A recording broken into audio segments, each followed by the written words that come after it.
Alright, in order to pen turn, you need a pen turning kit. If you have a lot of students doing this project, you'll want to have some extra brass tubes in case they take off too much on the wood lathe and damage their piece. They got a backup.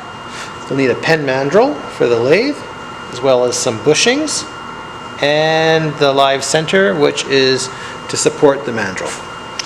This is the barrel trimmer, which I'll show after, and some epoxy glue. You'll need some stain and some type of clear coat. This is CA glue. When laying out your material, I want to cut the wood just slightly longer than the brass tube, maybe about an eighth longer than the brass tube, and this can just be done on the bandsaw. Very simple. Here I have some leftover oak flooring and some black walnut. When we drill into our wood blank, we find the middle by marking an X corner to corner. And when we put this into the vise, we first lock our drill bit in the down position. We then put our wood block gently against the side of the drill bit and clamp our vise. This will help hold the wood block vertically.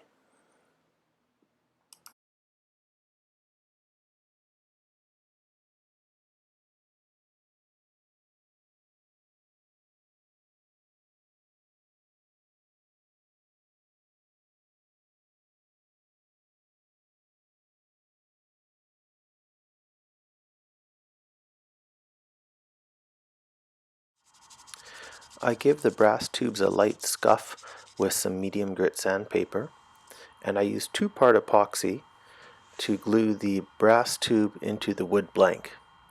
I want to get a lot of epoxy inside the wood blank, so I twist the tube and then I turn the wood blank around and try to get more glue into that wood blank.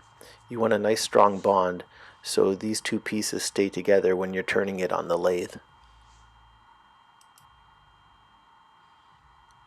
When inserting the brass tube, I want to insert it so there is wood hanging off each side of the brass tube.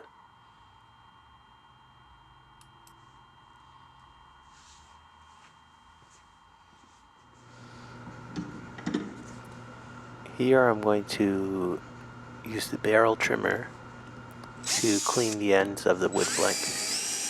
The barrel trimmer is great for also making sure that the face of the blank is perpendicular to the brass tube.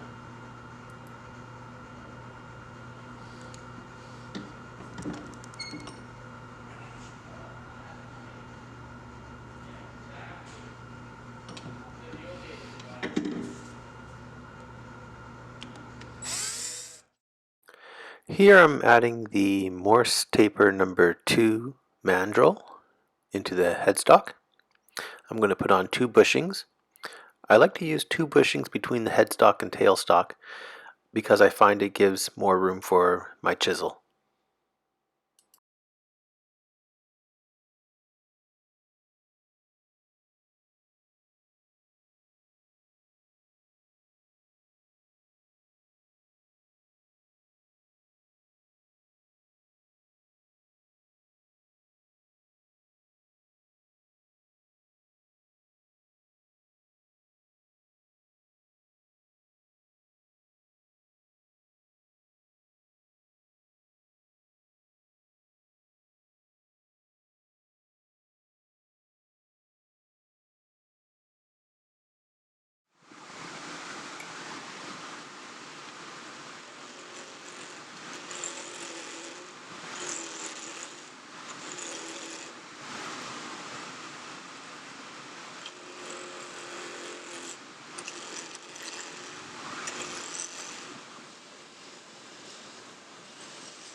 I'm going to try to blend the ends of the wood blank with the size of the bushings.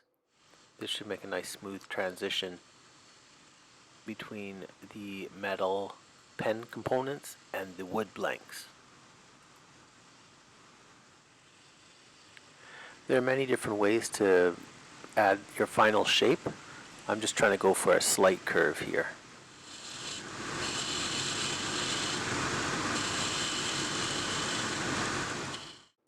Remove your tool rest before you start sanding.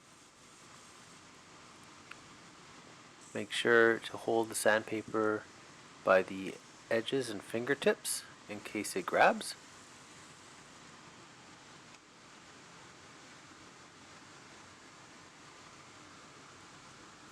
And I like to sand with the grain as well. That reduces the sanding rings that can be caused when you're power sanding.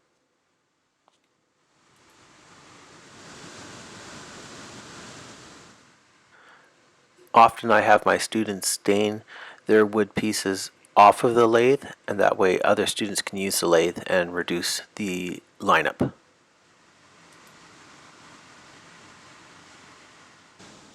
We're going to let our stain dry. So this is CA glue. It's a very strong chemical. I usually do this operation for my students. There are many other products including waxes and water-based clear coats available as well. And these other products do not have to be applied at the lathe.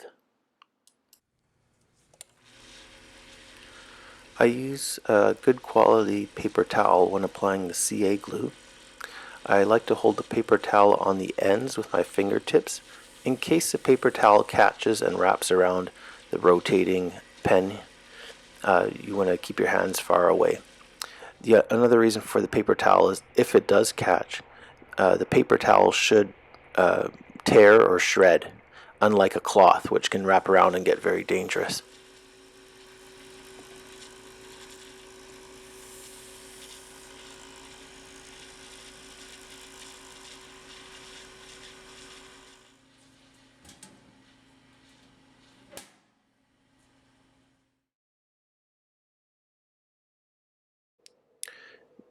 These are the components in a pen kit, and I just laid them out so we can put them together in a particular order.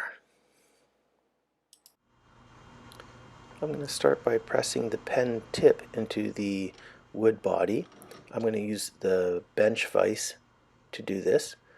There are also pen vices available for about, I think, $100, and I heard they're pretty good for assembling pens. Next, I'm going to install the pen twisting mechanism. For this one, you want to be careful and not over press it in. So sometimes I do this in like 2 passes, and I check with by inserting the pen ink reservoir and checking the twisting mechanism. It's much easier to underpress than overpress. It's hard to pull this piece out. I'm going to slide on the decorative middle ring.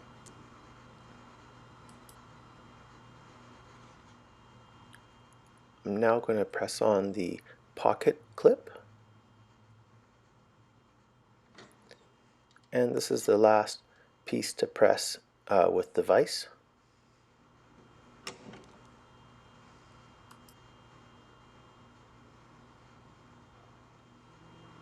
And now I slide the 2 halves together. The factory fit is quite good.